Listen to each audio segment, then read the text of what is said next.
কই গো, তোমার হলো? আর কতক্ষণ বসিয়ে রাখবে বলো তো? তোরা তো তারা কিসের? হ্যাঁ, এখনো তো মরিনি আমি। আমি না মরলে তুই শরীর ছেড়ে বেরোবে কি করে? লোকেরাই বা কি বলবে? হ্যাঁ, ভেন্টিলেশনের কি ডিমান্ড? লোকেরা ঢুকছে, 8 ঘন্টার মধ্যে বডি হয়ে বেরিয়ে আসছে, আর তুমি? তুই আমার কত দিনের আত্মা, তুই ছাড়া আমার কে আছে বলতো? ওসব কথা ছাড়ো, আত্মা কখনো নিজের হয় না। তোমার বডি থেকে বেরিয়ে এক্ষুনি ওই মনসা মঙ্গল যেতে হবে। ওখানে 3টে ফিটাস রেডি আছে একদম। আত্মার অভাবে কারো ডেলিভারি হচ্ছে না। মাগুলো কি কষ্ট পাচ্ছে বলো? ডাক্তাররাও সিজার করতে পারছে না। হ্যাঁ, কোনো আত্মাই নেই। তাই তো বলছি, তাড়াতাড়ি মরো, তাড়াতাড়ি মরো। আত্মা কি কম পড়ছে? কম পড়বে কেন? যতগুলো বডি ততগুলোই তো আত্মা হবে, নাকি? আমার মনে নেই, আমার মনে হয় ওই হিসাবের কোথাও গোলমাল হচ্ছে, বুঝলি? কাউকে বলে না যেন। হ্যাঁ, এই ডাক্তাররা না করোনার বডিগুলো না লো পাট করে দিচ্ছে। এদিকের আত্মাগুলো তো রিলিজ হয়ে যাচ্ছে। তাহলে তো আত্মা বেশি হয়ে যাবে। তা তো যাবেই। আসলে গন্ডগোলটা কোথায় জানো? একজনরা গুনছে বডি, আর একজনরা আত্মা, আর হিসাব এদিকে মিলছে না। আবার স্বর্গের লোক এসে পরীক্ষা করছে। ভেন্টিলেশনে শুয়ে শুয়ে শুনলাম ডাক্তাররা বলা বলি করছে কিছু করোনা আত্মা নাকি স্ট্রোক করা হচ্ছে। কেন কেন? পলিটিক্যাল কেস, সামনে ইলেকশন, বিরোধীদের বডিতে ঢোকানো হতে পারে।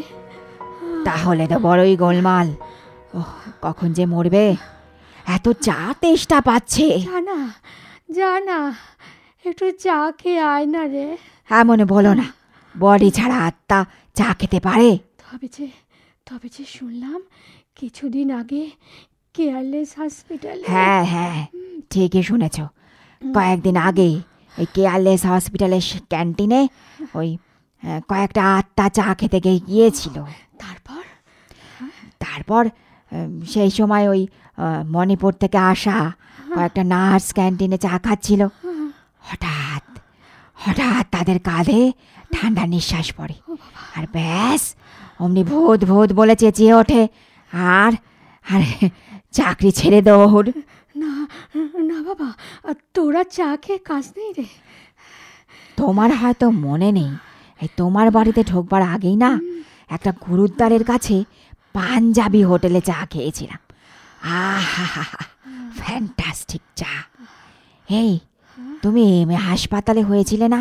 হ্যাঁ, কতদিন আগের কথা, তোর সব মনে আছে? মনে থাকবে না? এই গুরুদ্বারের ওই এক পাঞ্জাবির বাড়ি থেকে বেরিয়ে তোমার বাড়িতে ঢুকলাম। ওই জন্যেই তো তোমার বডি এত হেভি। হ্যাঁ, ওরা তাদের খুব ভালো খাওয়া দেয় জানো, ভালো ঘিয়ের হালুয়া দিয়েছিল। তোমাদের তো শুধু ওই আতপ চালের পিন্ডি। কোনো রাউল পিন্ডির বডিতে ঢুকলেই তো পারতিস। না, পারতাম না। পূর্বজন্মের কর্মফল আছে না, খুব খারাপ কাজ করলেই এই বাঙালিদের ঘরে জন্ম হয়। এখন অবশ্যই পড়ে যাই আত্মারা পশ্চিমবঙ্গে ঢুকে পড়েছে। তাতে কি ভালো হবে রে? হবে না, এই বাঙালিদের আত্মার সংশোধন হবে, সংস্কৃতির পরিবর্তন হবে, এই জন্মস্থান পিতামাতার নাম সব স্থানান্তর হবে। কি করে হয়? হবে হবে, বাঙালিদের শুদ্ধিকরণ হবে। এমনকি মৃত মনীষীদের পর্যন্ত বিবেকানন্দের জন্মস্থান হবে কন্যাকুমারী, আর তার পরিচয় হবে সাউথ ইন্ডিয়ান। আর রবীন্দ্রনাথের জন্মস্থান শান্তিনিকেতন। রামকৃষ্ণ সারদা ভাই বোন।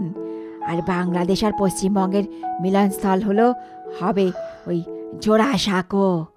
সাঁকোটা দুলছে, মনে নেই রবীন্দ্রনাথের লেখা? তুই চুপ করবি? হ্যাঁ, সব কবিতায় রবীন্দ্রনাথের লেখা। আর একটা গোপন কথা বলি, এই আমাদের স্বর্গ থেকে ঠিক হয়েছে এই তোমাদের নেতাজির একটা মৃত্যুদিন ঠিক করে পাঠাবে। প্রত্যেক মহাপুরুষের একটা মৃত্যুদিন আছে, আর নেতাজির বেলায় থাকবে না কেন? নেতাজি কি ফেলনা নাকি? হ্যাঁ, তোমরা বাঙালিরা বড় পক্ষপাতিত্ব করো।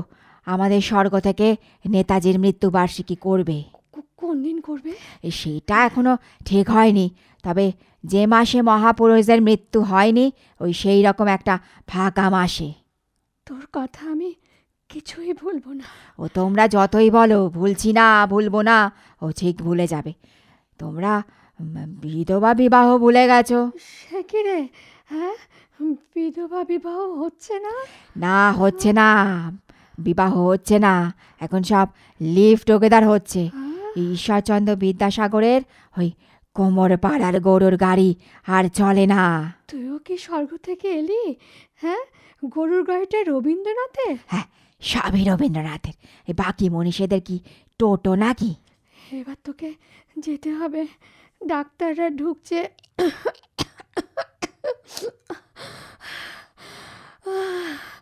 এতক্ষণ ভেন্টিলেশনে থাকা যাবে না তোর।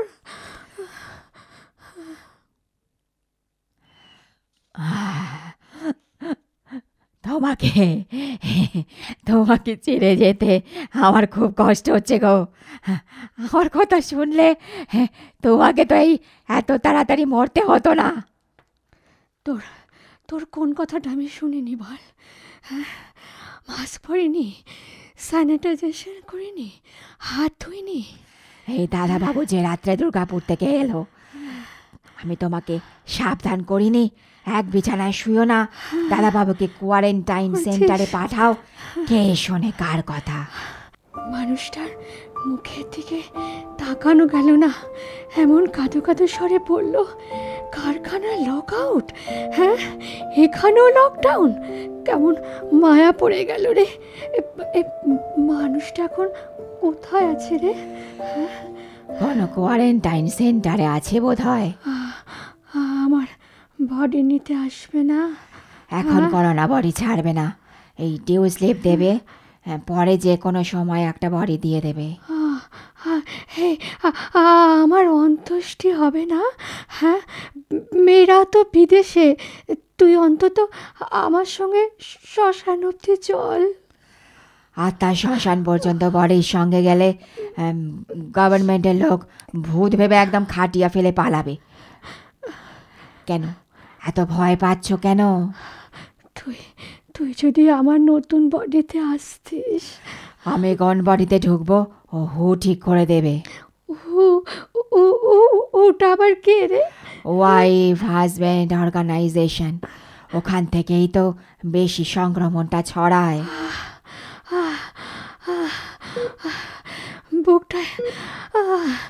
বুকটায় ভীষণ কষ্ট হচ্ছে।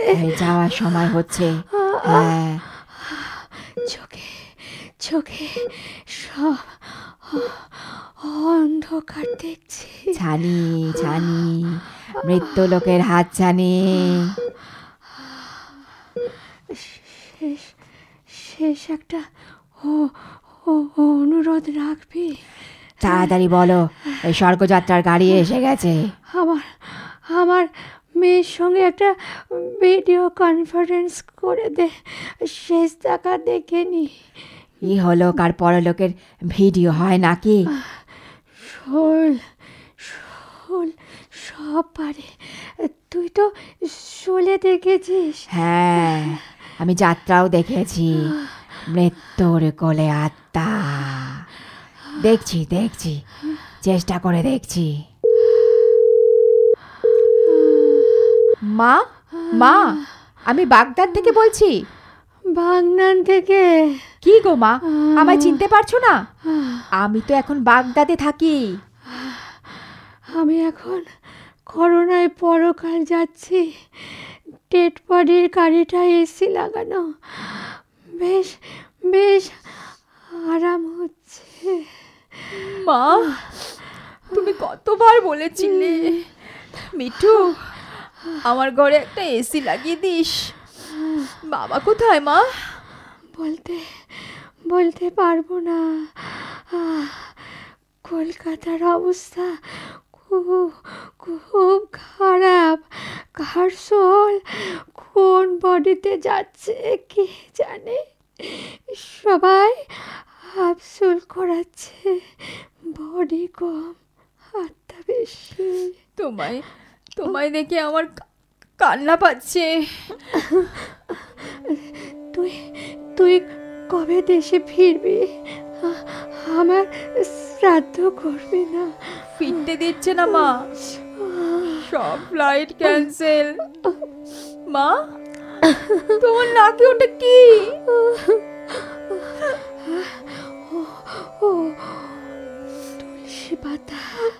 কাঁদিস না, মাকে কারো চিরকাল থাকে। বাবারও তো কোনো খবর পাচ্ছি না।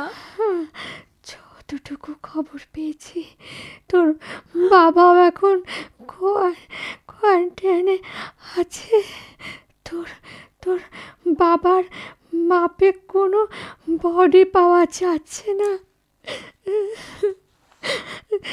তাই বাবাকে তুলতে পারছে না। বাবার সোলটা কি অনেক বড়?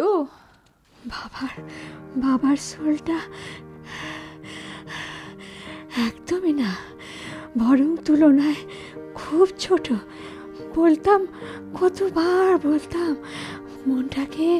মনটাকে বড় করো, খেলার মাঠের মতো। কে শুনে কার কথা? শোল মাছের মতো শোল। মা, তুমি গলায় ওই সোনার চেনটা পরে এসেছো কেন? চুল্লিতে ঢোকাবার আগে তো ওরা ওটা তো খুলে নেবে। আরে, তোর বাবার ইচ্ছে ছিল শেষ দিনটা পর্যন্ত ওটা আমার গলায় থাক, আর এই চেনটা ওরা খুলবে না, কারণ মাস্ক, সূর্যের গয়না, চুল্লি প্রুফ।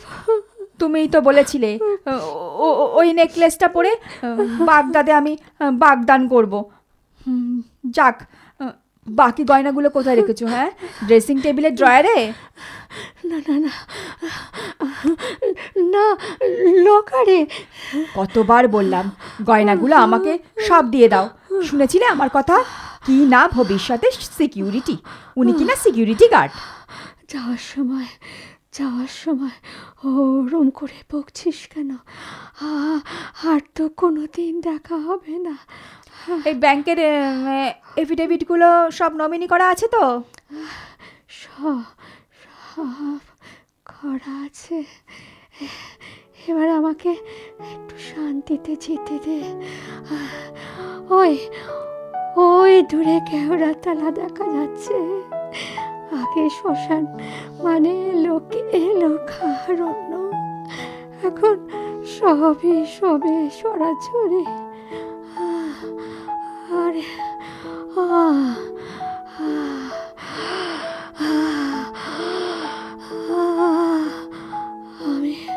আমি যাই, ভিডিওটা বন্ধ করছি।